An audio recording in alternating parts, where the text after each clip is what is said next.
ನಮಸ್ಕಾರ ಸ್ನೇಹಿತರೆ, welcome to my YouTube channel Jwalamukhi. ಸ್ವಾಗತ ಸುಸ್ವಾಗತ. ಎಲ್ಲ ಸೌಜನ್ಯ ಹೋರಾಟಗಾರಿಗೂ ಸತ್ಯದ ಪರ ಇರತಕ್ಕಂಥ ಎಲ್ಲ ಹೋರಾಟಗಾರಿಗೂ ಆರ್ಥಿಕವಾದ ಸ್ವಾಗತ. ನೋಡಿ ಸ್ನೇಹಿತರೆ, ಧರ್ಮಸ್ಥಳದ ದಗಲುಬಾಜಿ ದಂಧೆಗಳ ಬಗ್ಗೆ ಎಷ್ಟು ಹೇಳಬೇಕು ಬಿಡಬೇಕು ನನಗಂತೂ ಒಂದು ಅರ್ಥನೇ ಆಗ್ತಿಲ್ಲ ಶಿವ.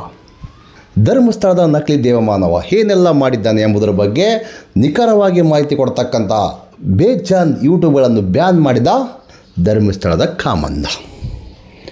ಉದಾಹರಣೆ ಎಂಬಂತೆ, ಉದಾಹರಣೆಗೆ ಬಿಡ್ರಿ ಬೇಜಾನ್ ಇದ್ದಾವೆ. ಉದಾಹರಣೆ ಕೊಡತಕ್ಕಂಥದ್ದು ಅವಶ್ಯಕತೆಯೇ ಇಲ್ಲ, ಬೇಜಾನ್ ನಿಮಗೆ ಉದಾಹರಣೆಗಳು ಸಿಗ್ತಾ ಇದ್ದಾವೆ. ಯುನೈಟೆಡ್ ಮೀಡಿಯಾ ಪ್ರಕರಣವನ್ನು ಚಾಚಿ ತಪ್ಪದೆ ತೋರಿಸ್ತಕ್ಕಂಥ ಯುನೈಟೆಡ್ ಮೀಡಿಯಾ ಅಬಿದು ಇನ್ಸ್ಟಾ ಬಂದ್ ಬ್ಯಾನ್ ನಮ್ಮ ಮೀಡಿಯಾದಲ್ಲಿ ಸಿಗ್ತಾ ಇಲ್ಲ.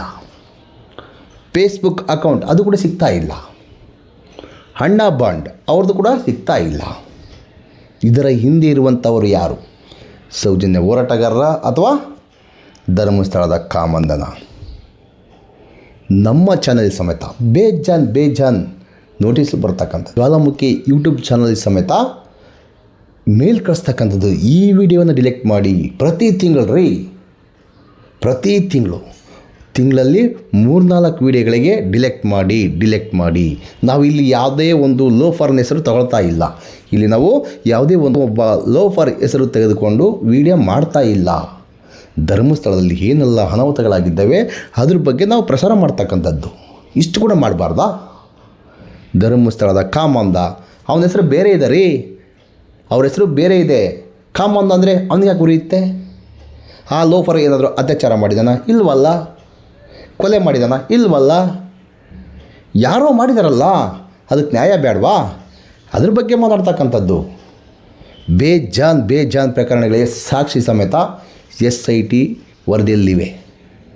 200ಕ್ಕೂ ಹೆಚ್ಚು ಸಾಕ್ಷಿಗಳು ಜೀವಂತವಾಗಿರ್ತಕ್ಕಂಥದ್ದು. ವಿಡಿಯೋ 4 TB ವಿಡಿಯೋ ಇರ್ತಕ್ಕಂಥದ್ದು. ಸುಳ್ಳ? ಖಾಲಿ ಡಬ್ಬ ಅಂತೇಳಿ ಸದನದಲ್ಲಿ ಬಾಯಿ ಬಡ್ಕೊಳ್ತಾ ಇದ್ದರು. BJP ಅವರು, ಕಾಂಗ್ರೆಸ್ನವರು ಎಲ್ಲರೂ ಬಾಯಿ ಬಡ್ಕೊಳ್ತಾ ಇದ್ದರು. ಸಿಕ್ಕಿದೆಯಲ್ಲ, ಎಲ್ಲಿದೆ ಖಾಲಿ ಡಬ್ಬ? ಇದ್ರ ಬಗ್ಗೆ ಏನಾದ್ರು ಮಾತಾಡಿದ್ರೆ ಹಿಂದೂ ಧರ್ಮಕ್ಕೆ ಧಕ್ಕೆ, ಮಂಜುನಾಥ ಧಕ್ಕೆ. ಅಯೋಧ್ಯೆ ರಾಮ ಮಂದಿರದಲ್ಲಿ ನೋಡಿ ಸ್ವಾಮಿ, ಅಯೋಧ್ಯೆ ರಾಮ ಮಂದಿರದಲ್ಲಿ ಉಂಡಿ ದುಡ್ಡು ಕಳವಾಗಿದೆ. ಅದ್ರ ಬಗ್ಗೆ ಮಾತಾಡಿದ್ರೆ ರಾಮನಿಗೆ ಅಪಚಾರ ಆಗುತ್ತಾ? ಧರ್ಮಸ್ಥಳದಲ್ಲಿ ಇಷ್ಟೆಲ್ಲ ಕೊಲೆಗಳಾಗಿದ್ದಾವೆ, ಇಷ್ಟೆಲ್ಲ ಭೂ ಕಬಳಿಕೆ ಮಾಡಿದ್ದಾನೆ ಲೋಫರು ಅಂತ ಮಾತಾಡಿದರೆ ಧರ್ಮಸ್ಥಳ ಮಂಜುನಾಥ ಸ್ವಾಮಿಗೆ ಅಪವಾದ ಆಗುತ್ತಾ? ಹೇಗಾಗುತ್ತೆ ರೀ ಸ್ವಾಮಿ? ಹೇಗಾಗುತ್ತೆ ಹೇಳಿ ಸ್ವಾಮಿ? ಒಂದು ಅರ್ಥ ಆಗ್ತಿಲ್ಲ ಸ್ನೇಹಿತರೆ. ಎಲ್ಲಿದ್ದೀವಿ ನಾವಿನ? ಯಾವ ಒಂದು ಇದರಲ್ಲಿದ್ದೀವಿ? ಮೂಢನಂಬಿಕೆ ಮತ್ತೊಂದು ಬಿಟ್ಟು ಹೊರಗೆ ಬನ್ನಿ. ದೇವರು ಬಡ್ಡಿ ದಂಧೆ ಮಾಡಿ ಅಂತ ಹೇಳಲ್ಲ, ಜನಗಳಿಗೆ ಹಿಂಸೆ ಕೊಡಿ ಅಂತ ಹೇಳಲ್ಲ. ಅಲ್ಲರಿ, ಒಬ್ಬ ವ್ಯಕ್ತಿ ತುಮಕೂರು ಪಕ್ಕದಲ್ಲಿರ್ತಕ್ಕಂಥ ಗುಬ್ಬಿ ಮೂಲದ ವ್ಯಕ್ತಿ ಆದಿಶೇಷ, ಅವನ ತಲೆಯಲ್ಲಿ ಬೇರೆಯವರ ಕೈ ಮೂಳೆಗಳಿದ್ದಾವೆ. ಹೆಂಗೆ ಮಾಡಿದರು? ಇದನ್ನೆಲ್ಲ ಕಂಡುಹಿಡಿಯೋದು ಬೇಡವಾ? ಅಲ್ಲಿ ಸಿಕ್ಕಿರ್ತಕ್ಕಂಥದ್ದು ಗಂಡು ಮಕ್ಕಳು ಅಲ್ಲ ರೀ, ಅವ್ರಿಗೇನು ಜೀವ ಇಲ್ವಾ? ಗಂಡು ಮಕ್ಳಿಗೆ ಒಂದು ನ್ಯಾಯ, ಹೆಣ್ಮಕ್ಳಿಗೆ ಒಂದು ನ್ಯಾಯನಾ? 65, 70 ವರ್ಷ, 75 ವರ್ಷದ ಮೂಲಕ 85 ವರ್ಷದ ಮೂಲಕ ಆ ಬೆಟ್ಟ ಹತ್ತಕ್ಕಾಗುತ್ತಾ?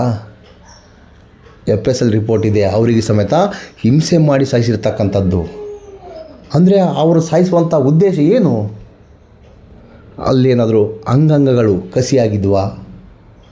ಅಂಗಗಳನ್ನು ಕದ್ದು ಮಾರಾಟ ಮಾಡಿ ಅಥವಾ ಬೇರೆಯವ್ರಿಗೆ ಕೊಟ್ಟು ಅವರ ಹೆಣಗಳು ಎಲ್ಲಿ ಸಿಗಬಾರ್ದು ಅವ್ರ ಫ್ಯಾಮಿಲಿಗೆ ಅಂತೇಳಿ ತಗೊಂಡೋಗಿ ಬಾಂಗ್ಲೆ ಗುಡ್ಡದಲ್ಲಿ ಹಾಕಿರ್ಬೋದಲ್ವಾ? ಇದ್ರ ಬಗ್ಗೆ ಸ್ವಲ್ಪ ಯೋಚನೆ ಮಾಡಿ. ಇದ್ರ ಬಗ್ಗೆ ಸಮೇತ ನೀವು ಯೋಚನೆ ಮಾಡಬೇಕಲ್ವ ಸ್ನೇಹಿತರೆ? ಬೇಜಾನ್ ಅಲ್ಲಿ ಸಿಕ್ಕಿರ್ತಕ್ಕಂಥ ಹೆಣ್ಮಕ್ಳು ಏಜ್ ಡಿಫ್ರೆನ್ಸ್ ಮಾಡ್ತಕ್ಕಂಥದ್ದು. ಈಗೇನು FSL ರಿಪೋರ್ಟು 75, 80, 85, 80ರೊಳಗಿರ್ತಕ್ಕಂಥದ್ದು 27 ವರ್ಷ ಆ ಥರ ಹುಡುಕಿರ್ತಕ್ಕಂಥದ್ದು. ಕೆಲವರು ದಾಖಲಾತಿ ಕೊಟ್ಟಿದ್ದಾರೆ, ಅದರ ಪ್ರಕಾರ ಹೇಳಿರ್ತಕ್ಕಂಥದ್ದು. FSL ಎಲ್ಲ ಬಯಲಿಗೆ ಬರುತ್ತೆ. FSL ರಿಪೋರ್ಟಲ್ಲಿ ಪ್ರತಿಯೊಂದು ಬಯಲಿಗೆ ಬರುತ್ತೆ. ಅಲ್ಲೇ ತಗೊಂಡು ತಾಳ್ಮೆ ಇಲ್ಲವಲ್ಲ? ಸುಮಾರು ತಿಂಗಳ ಹಿಂದೆ SIT ಸ್ಥಾಪನೆ ಮಾಡುವುದಕ್ಕೆ ಮೇನ್ ಕಾರಣ ಆಗಿರ್ತಕ್ಕಂಥ ನಾಗಲಕ್ಷ್ಮಿ ಚೌಧರಿ ಅವರು ಮಹಿಳಾ ಆಯೋಗದ ಅಧ್ಯಕ್ಷರು. SITಯನ್ನು ರಚನೆ ಮಾಡುವಲ್ಲಿ ಪ್ರಮುಖ ಪಾತ್ರ ವಹಿಸಿದರು. ಅವರಿಗೆ ರಿಪೋರ್ಟ್ ಬಂದಿದೆ. ಅದಕ್ಕಿಂತ ಮುಂಚಿತವಾಗಿ ನಮಗೆ ರಿಪೋರ್ಟ್ ಬಂದಿಲ್ಲ. ಅಲ್ಲಿ ಏನಾಗಿದೆ, ಏನು ಬಿಟ್ಟಿದೆ ಎಂಬುದರ ಬಗ್ಗೆ ನನಗೆ ಗೊತ್ತಿಲ್ಲ ಅಂತ ಹೇಳ್ತಾ ಇದ್ದರು ಮೇಡಮ್ ಅವರು. ಈಗ ರಿಪೋರ್ಟ್ ಅವರಿಗೆ ಸುಮಾರು ತಿಂಗಳುಗಳ ಹಿಂದೆ ಬಂದಿದೆ. ಅದನ್ನ ಯಾಕೆ ಪ್ರಸಾರ ಮಾಡ್ತಾ ಇಲ್ಲ? ಇದ್ರ ಬಗ್ಗೆ ಕೇಳಿ. ಮಾರಿಕೊಂಡ ಮಾಧ್ಯಮಗಳು, ಚೆನ್ನಾಗಿರ್ತಕ್ಕಂಥ ಮಾಧ್ಯಮಗಳು, ನಿಷ್ಠಾವಂತವಾಗಿ ಪ್ರಸಾರ ಮಾಡ್ತಕ್ಕಂಥ ಮಾಧ್ಯಮಗಳು, ಯೂಟ್ಯೂಬರ್ಸು ಅದನ್ನ ಕೇಳಿ. ಯಾಕೆ ಕೇಳ್ತಾ ಇಲ್ಲ? ದರ್ಶನ್ ಕೇಸಲ್ಲಿ ಏನಾಗ್ತಾ ಇದೆ? ಇದರಲ್ಲಿ ಯಾಕಿಲ್ಲ ಹಂಗೆ? ವಿನಯ್ ಕುಲಕರ್ಣಿ ಕೇಸಲ್ಲಿ ಕಾಂಗ್ರೆಸ್ಸಿನ ಲೀಡರ್ ವಿನಯ್ ಕುಲಕರ್ಣಿ ಕೇಸಿಗೆ ತೀರ್ಪು ಬಂದಿದೆ, ಜೀವಾವಧಿ ಶಿಕ್ಷೆ ತೀರ್ಪು ಬಂದಿದೆ. ಇದನ್ನು ಪ್ರಶ್ನೆ ಮಾಡಿ ನೀವು. ಇದ್ರ ಬಗ್ಗೆ ಯಾರೂ ಮಾತಾಡಲ್ಲ, ಸುಮ್ಮನೆ ತೋರಿಸ್ತಾ ಇದ್ದಾರೆ ಬೈಟು. ಈಗ ಬಂದುಬಿಟ್ರು, ಆವಾಗ ಬಂದುಬಿಟ್ರು. ಏನು ಅವರೇನೋ ಇನ್ಯಾದರೂ ಸಾಧನೆ ಮಾಡಿದಾರಾ? ಕೊಲೆ ಆರೋಪದಲ್ಲಿ ಶಿಕ್ಷೆ ಆಗಿರ್ತಕ್ಕಂಥದ್ದು ಆರೋಪಿ, ಅಪರಾಧಿ ಅಲ್ಲ, ಆರೋಪಿ ಸ್ಥಾನದಲ್ಲಿ ಅವರಿಗೆ ಶಿಕ್ಷೆ ಆಗಿರ್ತಕ್ಕಂಥದ್ದು. ಅಂಥವ್ರನ್ನೇ ಹೊರಗೆ ಬಿಟ್ಟಿದ್ದಾರೆ. ದರ್ಶನ್ ಕೇಸಲ್ಲಿ ಜಾಮೀನು ಸಮೇತ ಕೊಡ್ತಾ ಇಲ್ಲ. ಯಾಕೆ ಕೊಡ್ತಾ ಇಲ್ಲ? ಇನ್ನು ಅವರು ಆರೋಪಿನೋ ಅಥವಾ ನಿರಪರಾಧಿ ಗೊತ್ತಿಲ್ಲ, ಆದರೂ ಸಮೇತ ಅವರಿಗೆ ಜಾಮೀನು ಕೊಡ್ತಾ ಇಲ್ಲ. ಸಾಕ್ಷಿಗಳನ್ನು ಬೇಗ ತನಿಖೆ ಮಾಡ್ತಾ ಇಲ್ಲ ಎಂಬುದು ಮೇಲ್ನೋಟಕ್ಕೆ ಕಾಣ್ತಾ ಇದೆ. ಸಾಕ್ಷಿಗಳು ಅಲ್ಲಿ ಇದ್ದರೂ ಸಮೇತ ಸಾಕ್ಷಿಗಳು ಕೋರ್ಟ್ ಪಕ್ಕದಲ್ಲಿ ಇರ್ತಕ್ಕಂಥದ್ದು IO ಆಫೀಸರ್ ಅಂದರೆ ಪೊಲೀಸ್ ಆಫೀಸರ್ ಕರ್ಕೊಂಬಂದು ಅವ್ರನ್ನ ನಿಲ್ಲಿಸಿದ ಸಮೇತ ಅವ್ರನ್ನ ಒಳಗಡೆ ಕರ್ಕೊಂಡೋಗಿ ಪ್ರೆಸೆಂಟ್ ಮಾಡಿಲ್ಲ ಸಾಕ್ಷಿಗಳನ್ನು. ಯಾಕೆ ಪ್ರಸಾರ ಮಾಡ್ತಿಲ್ಲ ಇದ್ರ ಬಗ್ಗೆ ನೀವೆಲ್ಲ? ಕೇಳಿ ಸ್ವಾಮಿ, ಕೇಳಿ. ದರ್ಶನ್ ಕೇಸು ನಿಮಗೆ TRPಗೋಸ್ಕರ ನೀವು ಪ್ರಸಾರ ಮಾಡ್ತಕ್ಕಂಥದ್ದು. ಹಂಗಾಯಿತು, ಬರೀ ಹಿಂಗಾಯಿತು. ತಪ್ಪು ಯಾರೇ ಮಾಡಿದ್ರು ತಪ್ಪೇ, ದರ್ಶನ್ ತಪ್ಪು ಮಾಡಿದ್ರು ತಪ್ಪೇ. ನಾನು ಅವ್ರನ್ನ ವಹಿಸ್ಕೊಂಡು ಮಾತಾಡ್ತಾ ಇಲ್ಲ. ಅವರಿಂದ ತಪ್ಪಾಗಿದ್ದರೆ ನಿಜವಾಗ್ಲೂ ಅವ್ರಿಗೆ ಶಿಕ್ಷೆಗೆ ಅರ್ಹರು, ಅವ್ರಿಗೆ ಶಿಕ್ಷೆ ಕೊಡಿ, ನಾವು ಬೇಡ್ತಾ ಇಲ್ಲ. ಬಟ್ ಇಲ್ಲಿ ಜೀವಾವಧಿ ಶಿಕ್ಷೆ ಆಗಿದೆ ಅಲ್ವಾ, ಆದರೂ ಸಮೇತ ಅವ್ರಿಗೆ ಜಾಮೀನು ಕೊಟ್ಟು ಕೊಲೆ ಕೇಸಲ್ಲಿ ಅವರಿಗೆ ಶಿಕ್ಷೆ ಆಗಿರ್ತಕ್ಕಂಥದ್ದು, ಜೀವನ ಶಿಕ್ಷೆ ಆಗಿರ್ತಕ್ಕಂಥದ್ದು, ಜೀವಾವಧಿ ಶಿಕ್ಷೆ ಆಗಿರ್ತಕ್ಕಂಥ ಕೈದಿ ಅವರಿಗೆ ಜಾಮೀನು ಸಿಗ್ತಾಯಿದೆ. ಅವರಿಗೆ ಜಾಮೀನು ನಮ್ಮ ಕೋರ್ಟೇ ಕೊಟ್ಟಿರ್ತಕ್ಕಂಥದ್ದು, ಷರತ್ತುಬದ್ಧ ಜಾಮೀನು ಕೊಟ್ಟಿರ್ತಕ್ಕಂಥದ್ದು. ದರ್ಶನ್ ಕೇಸಲ್ಲಿ ಯಾಕೆ ಜಾಮೀನು ಕೊಡ್ತಾ ಇಲ್ಲ ನನಗೊಂದು ಗೊತ್ತಾಗ್ತಾ ಇಲ್ಲ. ಇದು ಅಥವಾ ನಿರಪರಾಧಿಯೋ ನನಗಂತೂ ಗೊತ್ತಿಲ್ಲ. ಇನ್ನು ಟ್ರಯಲಲ್ಲಿರ್ತಕ್ಕಂಥ ಕೇಸು ಅವಯ್ಯ ಈ ಕೇಸಲ್ಲಿ ಇದನ್ನೋ ಇಲ್ವೋ ನನಗಂತೂ ಗೊತ್ತಿಲ್ಲ. ತನಿಖೆಯಿಂದ ಗೊತ್ತಾಗಲಿ, ಕೋರ್ಟು ತೀರ್ಮಾನ ಮಾಡಲಿ. No tension. ಅವರಿಗೆ ಶಿಕ್ಷೆ ಆಗ್ತಕ್ಕಂಥದ್ದಿದ್ದರೆ ಶಿಕ್ಷೆ ಆಗಲಿ, ಶಿಕ್ಷೆ ಆಗಲಿಲ್ಲ ಅಂದ್ರೆ ನಾವೇನು ಮಾಡೋಕ್ಕಾಗೋದಿಲ್ಲ. ಶಿಕ್ಷೆ ಆದ್ರೆ ಆಗ್ಬೋದು, ಬಿಟ್ಟರೆ ಬಿಡ್ಬೋದು. ನಮಗಂತೂ ಮುಂದಿನ ದಿನಗಳು ಏನಾಗುತ್ತೆ ಅದು ಗೊತ್ತಿಲ್ಲ. ಆದರೆ ಇಲ್ಲಿ ಕಾಂಗ್ರೆಸ್ನ ಮುಖಂಡನಿಗೆ ಜೀವಾವಧಿ ಶಿಕ್ಷೆ ಆದರೂ ಸಹ ಜಾಮೀನು ಹೆಂಗೆ ಕೊಟ್ಟರು? ಯಾರು ಇದಕ್ಕೆಲ್ಲ ಆನ್ಸರ್ ಮಾಡ್ತಕ್ಕಂಥದ್ದು ಗೊತ್ತಿಲ್ಲ. ಇದೆಲ್ಲ ಕೊಡ್ತಕ್ಕಂಥದ್ದು ನಮ್ಮ ಕಾನೂನಲ್ಲಿ ಇದೆಯಾ? ಗೊತ್ತಿಲ್ಲ. ಇದೇ ರೀತಿ ಧರ್ಮಸ್ಥಳದ ಸೌಜನ್ಯ ಪ್ರಕರಣ ಮರುತನಿಖೆ ಆದಾಗ ಜೀವಾವಧಿ ಶಿಕ್ಷೆ ಆದರೆ ಅಂಥ ಕೈದಿಗಳಿಗೆ ಈ ಥರ ಆದರೆ ಹೇಗೆ? ಇಷ್ಟು ವರ್ಷ ನಾವು ಹೋರಾಟ ಮಾಡಿ, ಅಂದರೆ ಇಷ್ಟು ವರ್ಷ ಸೌಜನ್ಯ ಹೋರಾಟಗಾರರು ಹೋರಾಟ ಮಾಡಿ ಮರುತನಿಖೆಗೆ ಆದೇಶ ಬರುವಲ್ಲಿ ಪ್ರಮುಖ ಪಾತ್ರ ವಹಿಸಿರ್ತಕ್ಕಂಥ ಎಲ್ಲ ಯೂಟ್ಯೂಬರ್ಸ್ಗೆ ನ್ಯಾಯ ಸಿಕ್ಕಂಗಾಗುತ್ತಾ ಅಥವಾ ಬೇರೆ ಏನಾಗುತ್ತಾ? ನನಗಂತೂ ಒಂದು ಅರ್ಥ ಆಗ್ತಿಲ್ಲ. ಇದ್ದರೆ ಗೊಂದಲ ಆಗಿಬಿಟ್ಟಿದೆ. ಬಟ್ಟು ಧರ್ಮಸ್ಥಳದ ಅತ್ಯಾಚಾರಿಗಳಿಗೆ ಕಠಿಣ ಶಿಕ್ಷೆ ಆಗಬೇಕು ಎಂಬುದೇ ನಮ್ಮ ಉದ್ದೇಶ.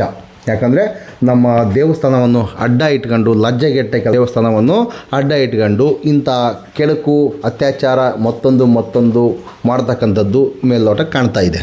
ಇದು ಯಾವುದೇ ಒಬ್ಬ ರಾಜಕಾರಣಿಗೂ ಕಾಣ್ತಾ ಇಲ್ಲ, ಯಾವುದೋ ಒಂದು ಸರ್ಕಾರಕ್ಕೂ ಕಾಣ್ತಾ ಇಲ್ಲ ಎಂಬುದು ನಮ್ಮ ವಾದ. ಯಾಕಂದರೆ ಇಷ್ಟು ವರ್ಷ ಬೇಕಾ ಅವ್ರಿಗೆ ಶಿಕ್ಷೆ ಕೊಡಿಸ್ಬೋದಾಗಿತ್ತಲ್ಲ? ಬೇಜನ ಪ್ರಕರಣಗಳಿದ್ದಾವಲ್ಲ, ಎಲ್ಲ C ರಿಪೋರ್ಟು, B ರಿಪೋರ್ಟ್ ಅಂಬೋದು ಇಲ್ಲ ರೀ. ಅಲ್ಲಿ ಬರೀ C ರಿಪೋರ್ಟ್. ಹೋರಾಟಗಾರರ ಮೇಲೆ ಮಾತ್ರ B ರಿಪೋರ್ಟ್ ಆಗ್ತಕ್ಕಂಥದ್ದು ಸುಳ್ಳು ಕೇಸ್ ಅಂತ ಬಿದ್ದೋಗ್ತಿದ್ದಾವೆ. ಆದರೆ C ರಿಪೋರ್ಟ್ ಅಂದ್ರೇನು? ಸಾಕ್ಷಿಗಳೇ ಸಿಕ್ಕಿಲ್ಲ, ಅಲ್ಲಿ ಅತ್ಯಾಚಾರ ಅನಾಚಾರ ಮಾಡಿರ್ತಕ್ಕಂಥದ್ದು, ಕೊಲೆ ಮಾಡಿರ್ತಕ್ಕಂಥದ್ದಕ್ಕೆ ಸಾಕ್ಷಿಗಳಿಲ್ಲ, ಅದು ಇಲ್ಲ, ಕೊಲೆಗಾರ ಸಿಕ್ಕಿಲ್ಲ. ಅದೊಂದು ಸಣ್ಣ ಊರು ರೀ, ಧರ್ಮಸ್ಥಳ ಎಂಬುದು ಒಂದು ಸಣ್ಣ ಊರು. ಅಲ್ಲಿನೇ ಕೊಲೆಗಾರನ ಕಂಡಿಡಿಯೋಕ್ಕಾಗಿಲ್ಲ ಅಂದರೆ ಬೇರೆ ದೊಡ್ಡ ಸಿಟಿಗಳಲ್ಲಿ ಕೊಲೆಗಾರನ ಹೆಂಗೆ ಪತ್ತೆ ಹಚ್ತೀರಿ ನೀವು? ಪತ್ತೆ ಹಚ್ಚಿದ್ದಾರೆ, ಆದರೆ ಅದು ಒಂದು ಊರಲ್ಲಿ ಮಾತ್ರ ಪತ್ತೆ ಹಚ್ಚೋಕ್ಕೆ ಆಗ್ತಾಯಿಲ್ಲ. ಯಾಕೆ? ನಮ್ಮ ದೇವಸ್ಥಾನದ ಉಂಡಿ ದುಡ್ಡನ್ನು ಬಳಸ್ಕೊಂಡು ಅಲ್ಲಿನ ನಕಲಿ ದೇವಮಾನವ ಮುಚ್ಚಾಕ್ಸುವಂಥ ಕೆಲಸ ಮಾಡ್ತಾನೆ ಎಂಬುದು ನಮ್ಮ ಅಭಿಪ್ರಾಯ. ಅದ್ರ ಬಗ್ಗೆ ನಾವು ಏನಾದರೂ ಮಾತಾಡಿದ್ರೆ ಜ್ವಾಲಾಮುಖಿ ಚಾನಲ್ಗೆ ನೋಟಿಸ್ ಕಳಿಸ್ತಕ್ಕಂಥದ್ದು. ಸಾಕ್ಷಿಗಳಿಲ್ಲ, ಹಂಗಿಲ್ಲ, ಸ್ವಾಮಿ ನಮ್ಮ ಹತ್ರ ಸಾಕ್ಷಿಗಳಿದ್ದಾವೆ, ಸಾಕ್ಷಿಗಳು ಕೊಡೋಕೆ ರೆಡಿ, ಆದರೂ ಕೇಳುವಂಥ ತಾಳ್ಮೆ ಇಲ್ಲ. ಚಾನಲ್ ಬಂದ್ ಮಾಡ್ತಕ್ಕಂಥದ್ದು. ನೋಟಿಸೇ ಬಂದಿರಲ್ಲ ರೀ, ಆದರೆ ಚಾನಲ್ ಬಂದ್ ಮಾಡ್ತಕ್ಕಂಥದ್ದು. ಸಂತೋಷಿಗೂ ಹಂಗೆ ಆಯ್ತು, ಸಂಚಾರಿ ಸಂತೋಷ್ ಹಂಗೆ, ಅಣ್ಣ ಬಾಂಡ್ಗೂ ಹಾಗೆ, ಯುನೈಟೆಡ್ ಮೀಡಿಯಾ ಹಬಿ ಅವ್ರದ್ದು ಇನ್ಸ್ಟಾಗ್ರಾಮ್ ಐ ಡಿ ಸಮೇತ ಬ್ಯಾನ್ ನಮ್ಮ ಇಂಡಿಯಾದಲ್ಲಿ ಸಿಗ್ತಾ ಇಲ್ಲ. ಬೇಜನ್ ಹೋರಾಟಗಾರರ ಯೂಟ್ಯೂಬರ್ಸನ್ನು ಬೇಜನ್ ಹೋರಾಟಗಾರರ ಐ ಡಿಗಳು ಬ್ಯಾನ್ ಮಾಡ್ತಕ್ಕಂಥದ್ದು. ಗಿರೀಶ್ ಮಟ್ಟಣ್ಣನವರ ಐ ಡಿ, ಮಹೇಶ್ ಅಣ್ಣನ ಐ ಡಿ, ಮತ್ತು ಅಭಿ ಐ ಡಿ, ಬಂಡ್ ಅವರ ಐ ಡಿ, ಪ್ರತಿಯೊಂದು ಐ ಡಿಗಳನ್ನು ಬ್ಯಾನ್ ಮಾಡ್ತಕ್ಕಂಥದ್ದು. ಯಾಕೆ? ಇದರಿಂದ ಇರತಕ್ಕಂಥದ್ದು ಯಾರು? ಇದೇ ಗ್ಯಾಂಗ್ನವರು, ಅಂದರೆ ಅತ್ಯಾಚಾರ ಮಾಡಿರ್ತಕ್ಕಂಥ ಗ್ಯಾಂಗ್ನವರೇ ಇರ್ತಕ್ಕಂಥದ್ದು. ಯಾಕಂದರೆ ಅವ್ರು ಬಂಡವಾಳ ಬೈಕ್ ಮಾಡ್ತಾಯಿದ್ದೇವಲ್ಲ, ಅದಕ್ಕೆ ಅವರ ಮಾಹಿತಿ ಸೋರಿಕೆ ಆಗಬಾರ್ದು, ಅವ್ರ ಮಾಹಿತಿನ ತಿಳ್ಕೊಬಾರ್ದು ಅಂತೇಳಿ ಬ್ಯಾನ್ ಮಾಡಿಸ್ತಕ್ಕಂಥದ್ದು ಗೊತ್ತಿಲ್ಲ. ಅದೇ ಉದ್ದೇಶ ಇಟ್ಕೊಂಡು ಬ್ಯಾನ್ ಮಾಡಿಸಿದ್ದೀರಿ ಎಂಬುದು ನಮ್ಮ ವಾದ, ನಮ್ಮ ಅಭಿಪ್ರಾಯ ಸಮೇತ. ಧರ್ಮಸ್ಥಳದ ನಕಲಿ ದೇವಮಾನವ ಇಡೀ ರಾಜ್ಯ ತುಂಬ ಬಡ್ಡಿ ವ್ಯವಹಾರ ಮಾಡ್ತಾಯಿದ್ದಾನೆ. ಅವರ ಅಧಿಕಾರಿಗಳಿಗೆ ಕಿರುಕುಳ ಕೊಡ್ತಕ್ಕಂಥದ್ದು. ನೀವು ಕಲೆಕ್ಷನ್ ಮಾಡಿಲ್ಲ ಕರೆಕ್ಟಾಗಿ, ನೀವು ದಾಖಲಾತಿ ಕೊಡಿ ಸ್ವಾಮಿ. ಅವ್ರು ಕಲೆಕ್ಷನ್ ಮಾಡ್ತಾರೆ. ಅವರು ಫೀಲ್ಡಿಗೆ ಬಂದು ಕಲೆಕ್ಷನ್ ಮಾಡಬೇಕಂದ್ರೆ ನೀವು ದಾಖಲಾತಿ ಕೊಡಬೇಕಲ್ವಾ? RBI ಲೈಸೆನ್ಸ್ ಕೇಳ್ತಾರೆ, ಕೊಟ್ಬಿಡಿ. ಬ್ಯಾಂಕಿಂಗ್ ಸ್ಟೇಟ್ಮೆಂಟ್ ಕೇಳ್ತಾರೆ, ಕೊಟ್ಬಿಡಿ. ಇನ್ಸೂರೆನ್ಸ್ ಬಾಂಡ್ ಕೇಳ್ತಾರೆ, ಕೊಟ್ಬಿಡಿ. ಬರೀ ಜೆರಾಕ್ಸ್ ಕೊಡಿ ನೀವು. ಅವರು ಕಲೆಕ್ಟ್ ಮಾಡುವಂಥ ತಾಕತ್ತು ಅವ್ರಿಗಿರುತ್ತೆ. ಬೇರೆ ಊರಿನವರಲ್ಲ, ನಮ್ಮ ಊರಿನವರ ಏಜೆಂಟ್ಗಳು ಕಲೆಕ್ಟ್ ಮಾಡ್ತಾರೆ. ಅವ್ರ ನಂಬಿಕೊಂಡು ನಾವು ಸಂಘದಲ್ಲಿ ಸೇರಿರ್ತಕ್ಕಂಥದ್ದು. ನಿಮ್ಮನ್ನು ನೋಡ್ಕೊಂಡಲ್ಲ, ನಿಮ್ಮಂಥ ಲೋಫರ್ ದರಿದ್ರ ಮುಖ ನೋಡ್ಕೊಂಡು ನಾವು ಸೇರ್ಕೊಂಡಲ್ಲ ರೀ, ಅವ್ರ ಮುಖ ನೋಡಿ ಸೇರ್ಕೊಂಡಿರ್ತಕ್ಕಂಥದ್ದು. ಅವ್ರನ್ನ ಕೇಳ್ತಾ ಇದ್ದೀವಿ ರೆಕಾರ್ಡ್ಸ್ ಕೊಡಿ ಅಂತ. ಅವ್ರು ಕೊಡ್ತಾ ಇಲ್ಲ. ಯಾಕೆ ಕೊಡ್ತಾ ಇಲ್ಲ? ನೀನಿದೆಯಲ್ಲ ಲೋಫರು, ನೀನು ಕೊಡ್ತಾ ಇಲ್ಲ, ಅದಕ್ಕೋಸ್ಕರ ಅವ್ರು ಕೊಡ್ತಾ ಇಲ್ಲ. ಅದು ನಮ್ಮ ಪ್ರಶ್ನೆ. ದಾಖಲಾತಿ ಕೊಟ್ಟು ಆಮೇಲೆ ಅವರಿಗೆ ಪ್ರೆಜರ್ ಹಾಕಿ, ನಿಮಗೆ ತಾಕತ್ತು ದಮ್ಮು ಒಬ್ಬ ಇದಕ್ಕೆ ನೀನು ಬಂದಿದ್ದರೆ, ಇಲ್ಲಾಂದರೆ ಮುಚ್ಕೊಂಡು ಸುಮ್ಕಿದ್ದು ಬಿಡಬೇಕು. ಕಟ್ಟಿದರೆ ಕಟ್ಸ್ಕೋಬೇಕು, ಇಲ್ಲಾಂದರೆ ಹೋಯ್ತಾ ಇರಬೇಕು. ಒಂದೂರಿಂದ ಒಂದೂರಿಗೆ, ಒಂದು ಹಳ್ಳಿಯಿಂದ ಇನ್ನೊಂದು ಹಳ್ಳಿಗೆ, ಒಂದು ತಾಲೂಕಿಂದ ಇನ್ನೊಂದು ತಾಲೂಕಿಗೆ, ಒಂದು ಜಿಲ್ಲೆಯಿಂದ ಇನ್ನೊಂದು ಜಿಲ್ಲೆಗೆ ನಿಮ್ಮ ಸಂಘ ಎತ್ತಂಗಡಿ ಆಗ್ತಕ್ಕಂಥದ್ದು ಕಣ್ಮುಂದೆ ನಾವು ಕಾಣ್ತಾಯಿದ್ದೀವಿ. ನಿಮಗೆ ಸಮೇತ ಗೊತ್ತು. ಎಷ್ಟೋ ಜನ ಬಿಟ್ಟು ಹೊರಗೆ ಬಂದಿದ್ದಾರೆ. ಏನು ಕಿತ್ಕೊತೀರ ಅವ್ರನ್ನ? ನೀವು ಹೇಳ್ತಿರಲ್ಲ ಇಷ್ಟೆಲ್ಲ ಅನಾಹುತಗಳು ನಮ್ಮ ಊರಲ್ಲಾಗಿದ್ದಾವೆ, ಏನು ಕಿತ್ಕೊತೀರಂತ. ಈಗ ಜನಗಳು ಜಾಗೃತರಾಗಿ ಸಾಕ್ಷಿಗಳನ್ನು, ಎವಿಡೆನ್ಸು, ಪ್ರತಿಯೊಂದು ಸ್ಟೇಟ್ಮೆಂಟ್ ಎವಿಡೆನ್ಸ್ ಕೇಳಿ ಸಂಘವನ್ನು ಬಿಡ್ತಾ ಇದ್ದಾರೆ. ಅವ್ರದ್ದು ಏನು ಕಿತ್ಕೊತೀರಿ? ನಮಸ್ಕಾರ ಸ್ನೇಹಿತರೆ, ಇಷ್ಟೊತ್ತು ಇಷ್ಟೆಲ್ಲ ಸೌಜನ್ಯ ಹೋರಾಟಗಾರರಿಗೂ, ಸತ್ಯದ ಪರ ಇರ್ತಕ್ಕಂಥ ಎಲ್ಲ ಹೋರಾಟಗಾರರಿಗೂ ನಮಸ್ಕಾರ. ಮುಂದಿನ ವಿಡಿಯೋದಲ್ಲಿ ಸಿಗುವ. ಜೈ ಹಿಂದ್, ಜೈ ಕರ್ನಾಟಕ ಮಾತೆ, ಜೈ ಸೌಜನ್ಯ, ಜಸ್ಟಿಸ್ ಫಾರ್ ಸೌಜನ್ಯ. ನಮಸ್ಕಾರ. ಜೈ ಕರ್ನಾಟಕ ಮಾತೆ, ಜೈ ಶ್ರೀರಾಮ್.